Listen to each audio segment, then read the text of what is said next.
नमस्कार, स्वागत आहे तुमचं सुषमाज किचनमध्ये। आज आपण समर स्पेशल झटपट होणारं कच्च्या कैरीचं पण तयार करणार आहोत ना। तुम्ही तयार करून याचा पल्प तुम्ही स्टोअर पण करू शकता।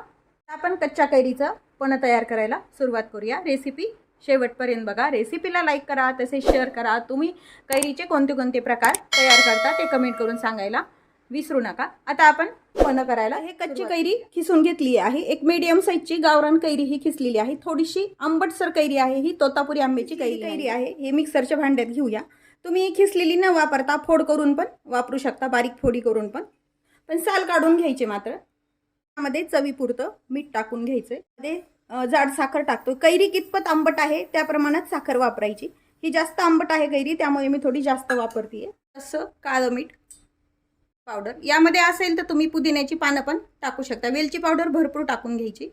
अद्रक एक अर्धा इंच अद्रक खिसून टाकलंय आपण। आता हे मिक्सरला थोडं बारीक करून घ्यायचंय, पेस्ट करून घ्यायची याची आपल्याला। तर हे कैरीचा खिस आणि साखर आपण मिक्सरला काढून घेतलेली आहे। हे काढल्यानंतर थोडं टेस्ट करायचं, म्हणजे साखराचं प्रमाण आपल्याला लक्षात येतं। झालेली साखर व्यवस्थित आहे। साधारण जेवढा खिस आहे तेवढीच आपण साखर वापरायची, म्हणजे व्यवस्थित होते।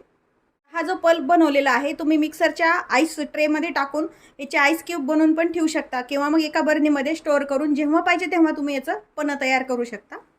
आता मी पण बनवण्यासाठी याचा पल्प ह्या काचेच्या ग्लासमध्ये घेणार आहे।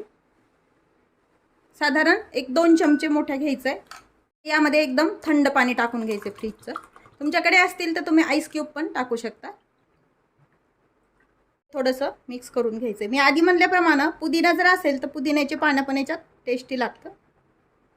यामध्ये थोडंसं काळं मीठ भुरभुरून घेतलंय। आपण सर्व याच्यामध्ये चाट मसाला टाकून घेतलेला नाही। काही जणाला आवडतो, काही जणाला आवडत नाही, म्हणून त्यामुळे तुम्ही जेव्हा असं सरबत तयार करून देता तेव्हा पण आपण चाट मसाला टाकू शकता। आता यावरती मी काळं मीठ टाकलंय, थोडा चाट मसाला पण मी टाकून घेणार आहे। यामध्ये थोडासा चाट मसाला, हे सगळं मिक्स करून घ्या। काही जणाला चाट मसाल्याची टेस्ट आवडत नाही, त्यामुळे हे असं करून दिल्यावर छान लागतं। जिरेपूड, धनेपूड पण तुम्ही वापरू शकता यामध्ये। आता हे कच्च्या कैरीचं पण तयार आहे।